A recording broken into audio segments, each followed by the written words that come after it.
Aí homem cria 10 puto, baixo asa de um pé bruto, para cima a queimar, mas já pica tá piloto.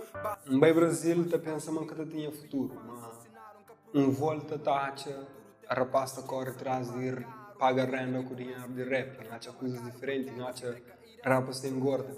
Então, não floma tem futuro e recentemente aconteceu uma coisa que, para mais que é só para um alguém, que é mais direcionado para um rapper em si, que é o fato de harmonia assina um rapper.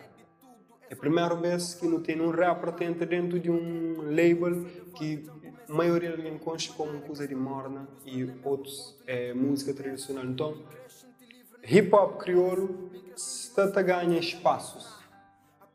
Pena que não estou hoje é um rapper que está a ganhar espaço, mas de certa forma é hip hop, é um caminhar, as coisas começam lá atrás, quando começaram a pôr os rappers no palco, começaram a pôr os rappers na entrevista, começaram a investir no videoclipe, e que as coisas batem propaga ti que gosta de um grande label, se até hoje é um dos rappers que sigue aquele caminho. Então, hip hop tem tudo para fazer artistas viver e viver dele. Só que até exige mais qualidade, até exige mais investimento nele. Mundo contra mim, mundo contra bo, nos viram estrar, nós 12 na contramão.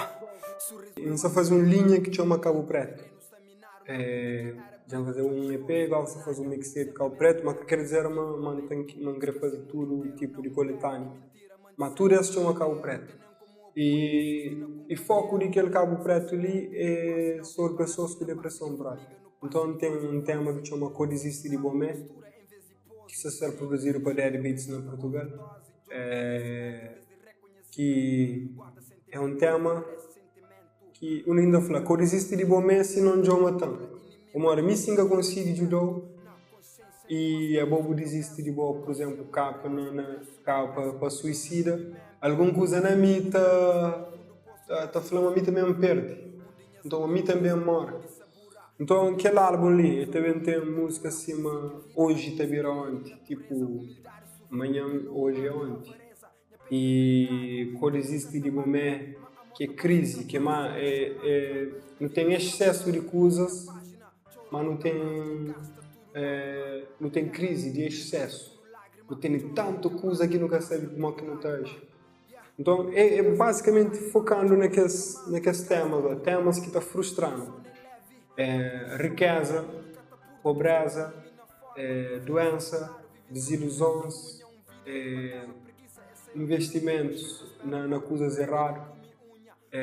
Resumindo, ainda fala de pessoas que te dão soco na ponta de uma faca e te espera para aquela faca sentir dor. Então aquele aí é Cabo Preto. Aquele dose. Pai perdoa simples. Mas não sou um pecador, pai perdoa simples.